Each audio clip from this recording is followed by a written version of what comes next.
ಇವತ್ತು ಶುಕ್ರವಾರ ವಾರ ತುಂಬಿಸ್ಬೇಕು ಮಾಡ್ಕೊಂಡಿದ್ದಾಯಿತು. ಈಗ ಪೊಂಗಲ್ ಮಾಡೋಕ್ಕೆ ಸ್ಟಾರ್ಟ್ ಮಾಡಬೇಕು. ಗೊತ್ತಾಗಲಿಲ್ಲ, ಮೊಬೈಲ್ ಹ್ಯಾಂಗಲ್ಲಿ ಹಿಂಗೆ ಫ್ರೈ ಮಾಡ್ಕೊಬೇಕು. ಅದನ್ನು ಜೊತೆಗೆ ಸೇರಿಸ್ಕೊಬೇಕು. ಅನ್ನ ಎಷ್ಟು ಚೆನ್ನಾಗಿ ಬೆಂದಿದೆ ಅಂತ ಚೆನ್ನಾಗಿ ಮಳ್ಳಕ್ಕೆ ಬಿಡಬೇಕು. ಪೂಜೆ ಮಾಡಿದ್ದಾಯಿತು. ಇವತ್ತು ಸ್ವಲ್ಪ ಬೆಲ್ಲ ಜಾಸ್ತಿ. ಹಾಯ್, ಹಲೋ, ನಮಸ್ತೆ. ಯೋಗಿತಾ ಗೀತಾ ಬ್ಲಾಗ್ಸ್ಗೆ ಸ್ವಾಗತ. ಹೋದ ವಾರ ಲಕ್ಷ್ಮೀ ಪೂಜೆ ಮಾಡಿದ್ವಲ್ಲ, ಅದರಿಂದಾಗಿ ಇವತ್ತು ಶುಕ್ರವಾರ ವಾರ ತುಂಬಿಸ್ಬೇಕು. ಪೂಜೆ ಎಲ್ಲ ಮಾಡಿ ಮತ್ತು ನೈವೇದ್ಯಕ್ಕೆ ಪೊಂಗಲ್ ಮಾಡಬೇಕು. ಇವತ್ತು ಇದೇ ಕೆಲಸ. ಇವತ್ತಿನ ವಿಡಿಯೋಗೆ ಸ್ವಾಗತ. ಪೂಜೆಗೆಲ್ಲ ರೆಡಿ ಮಾಡ್ಕೊಂಡಿದ್ದಾಯಿತು. ಈಗ ಪೊಂಗಲ್ ಮಾಡೋಕ್ಕೆ ಸ್ಟಾರ್ಟ್ ಮಾಡಬೇಕು. ಇದು ಕಳಶದಕ್ಕಿ ದೇವರಿಗೆ ಇಟ್ಟಿರ್ತೀವಲ್ಲ ಅಕ್ಕಿ, ಮತ್ತು ಹೆಸರುಬೇಳೆ ತೊಗೊಂಡಿದ್ದೀನಿ, ದ್ರಾಕ್ಷಿ ಗೋಡಂಬಿ, ತುಪ್ಪ, ದೇವ್ರದ್ದು ಕಾಯಿ ಒಡೆದಿರೋದು. ನೋಡಿ ಎಷ್ಟು ಶೇಪು ರೌಂಡಾಗಿ ಬಂದಿದೆ, ತುಂಬ ಚೆನ್ನಾಗಿ ಒಡೆದಿದೆ ಕಾಯಿ. ಆದರೆ ಒಂದು ಹೋಳು ಮಾತ್ರ ತೊಗೊತೀನಿ, ಅರ್ಧ ಹೋಳು ಹಾಗೆ ಬಿಟ್ಬಿಡ್ತೀನಿ, ಜಾಸ್ತಿ ಆಗುತ್ತಲ್ವ ಅದಕ್ಕೆ. ನೆಕ್ಸ್ಟು ಬೆಲ್ಲ. ಇಷ್ಟೆಲ್ಲ ಸೇರಿಸ್ಕೊಂಡು ಪೊಂಗಲ್ಗೆ ಸ್ಟಾರ್ಟ್ ಮಾಡಬೇಕು. ಈ ವಿಡಿಯೋನ ನಾನು ಗೊತ್ತಾಗಲಿಲ್ಲ, ಮೊಬೈಲ್ ಹ್ಯಾಂಗಲ್ಲಿ ಹೆಂಗೆ ಇಟ್ಕೊಬೇಕು ಅಂತ ನಾನು ಉದ್ದಕ್ಕೆ ಇಟ್ಕೊಂಡ್ಬಿಟ್ಟಿದ್ದೆ. ಅಡ್ಡಕ್ಕೆ ಇಟ್ಕೊಂಡಿದ್ರೆ ಚೆನ್ನಾಗಿರ್ತಿತ್ತು. ಬೆಲ್ಲದ ಬಗ್ಗೆ ಹೇಳೋಣ ಅಂದ್ಬಿಟ್ಟು ಆ ರೀತಿ ನಿಮಗೆ ತೋರಿಸ್ತಾ ಇರೋದು. ಬೆಲ್ಲ ಹೇಗಿದೆ ಅಂದರೆ ಆಲೆ ಮನೆಯದು ಬೆಲ್ಲ, ಅದು ಮೈಸೂರು ಪಾಕ್ ಇದ್ದಂಗೆ ಇರುತ್ತೆ. ಅಷ್ಟು ಸಾಫ್ಟು, ಕೈದು ತುಂಬ ಬಿಗಿನೇ ಇಲ್ಲ, ಸ್ಮೂತಾಗಿರುತ್ತೆ, ಮೈಸೂರು ಪಾಕ್ ಇದ್ದಂಗೆ ಇರುತ್ತೆ. ಸುಮ್ಮನೆ ಹಿಂಗೆ ಪ್ರೆಸ್ ಮಾಡಿದ್ರೆ ಸಾಕು ಚಾಕಿಂದ, ಅದಷ್ಟು ಚೆನ್ನಾಗಿ ಹೋಗುತ್ತೆ ನೋಡಿ. ನಾನು ಇದರಲ್ಲಿ ವಾಯ್ಸ್ ನೋಟ್ ಹಾಕ್ತಾಯಿದ್ದೀನಿ, ಯಾಕಂದರೆ ಅಡುಗೆ ಮಾಡಬೇಕಾದ್ರೆ, ಯಾಕೆಂದ್ರೆ ದೇವ್ರಿಗೆ ನೈವೇದ್ಯ ಅಲ್ವಾ, ಎಂಜಲಾಗಬಾರ್ದು ಅನ್ನೋ ಕಾರಣಕ್ಕೆ ನಾನು ಮಾತಾಡೋಕ್ಕೆ ಹೋಗಿಲ್ಲ, ವಾಯ್ಸ್ ನೋಟ್ ಹಾಕ್ತಾಯಿದ್ದೀನಿ. ನೋಡಿ ಬೆಲ್ಲ ಎಷ್ಟು ಸಾಫ್ಟ್ ಇದೆ ಅಂತ, ಅದಕ್ಕೆ ಈ ವಿಡಿಯೋನ ನಾನು ಮಾಡಿದ್ದು. ಆದರೆ ಕ್ಲೀನಾಗೆ ತೋರ್ಸೋಕ್ಕಾಗಿಲ್ಲ, ಅದೇ ಸ್ವಲ್ಪ ಬೇಜಾರಾಯಿತು. ಆಮೇಲೆ ಗೊತ್ತಾಯಿತು, ಈ ರೀತಿ ಹ್ಯಾಂಗಲ್ಲಿ ಇಟ್ಕೊಬೇಕಾಯ್ತಲ್ವ ನಾನು, ಉದ್ದಕ್ಕೆ ಇದು ಅಡ್ಡಕ್ಕೆ ಇಟ್ಕೊಬೇಕಾಯ್ತು, ಉದ್ದಕ್ಕೆ ಇಟ್ಕೊಂಬಿಟ್ಟೆ ಅಂತ ಬೇಜಾರಾಯಿತು. ಮೊದಲಿಗೆ ಕುಕ್ಕರ್ ಇಟ್ಕೊಬೇಕು. ಆಮೇಲೆ ಹೆಸ್ರುಬೇಳೆ ಹಾಕಬೇಕು, ಅದು ಚೆನ್ನಾಗಿ ಫ್ರೈ ಮಾಡ್ಕೊಬೇಕು.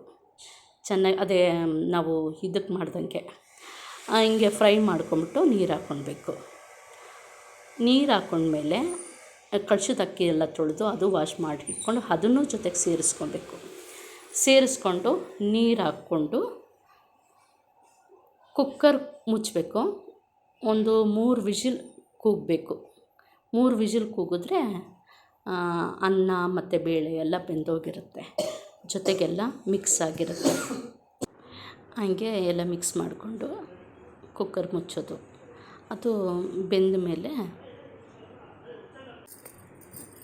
ನೋಡಿ ಅನ್ನ ಎಷ್ಟು ಚೆನ್ನಾಗಿ ಬೆಂದಿದೆ ಅಂತ. ಅನ್ನ ಮತ್ತು ಬೇಳೆ ಎಲ್ಲ ಚೆನ್ನಾಗೆ ಬೆಂದೋಗ್ಬಿಟ್ಟಿದೆ. 3 ವಿಷಿಲ್ ಕೂಗಿಸಿದ್ದೆ, ಈ ರೀತಿ ಆಯಿತು. ಮೊದಲಿಗೆ ಒಂದು ಪಾತ್ರೆ ತೊಗೊಂಡು ತುಪ್ಪ ಹಾಕ್ಕೊಳ್ಬೇಕು.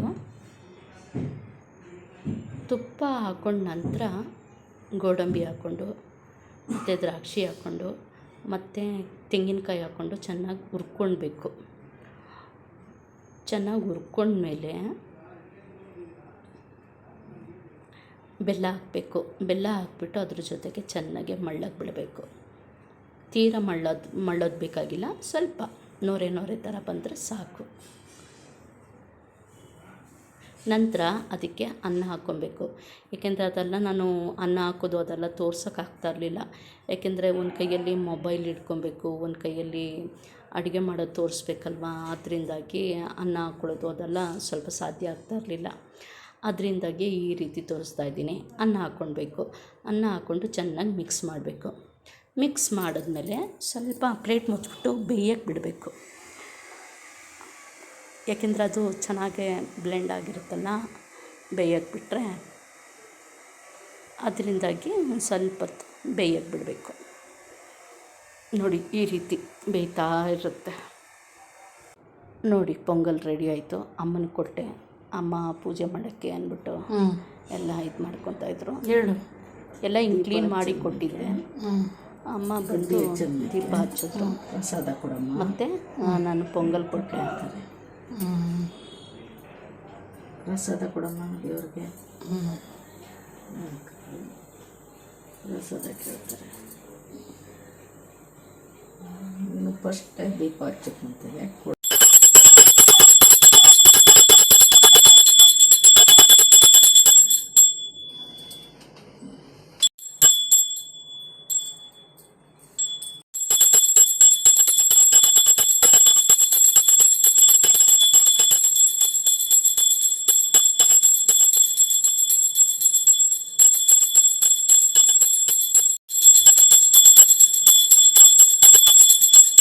ನೋಡಿ. ನಮ್ಮಮ್ಮ ಮನೆ ದೇವರು, ಅಮ್ಮನ ಮನೆ ದೇವರು ಬಂದು ಚೌಡೇಶ್ವರಿ ಅಂತ. ಈ ರೀತಿ ಪೂಜೆ ಮಾಡಿದಾಯ್ತು ಇವತ್ತು.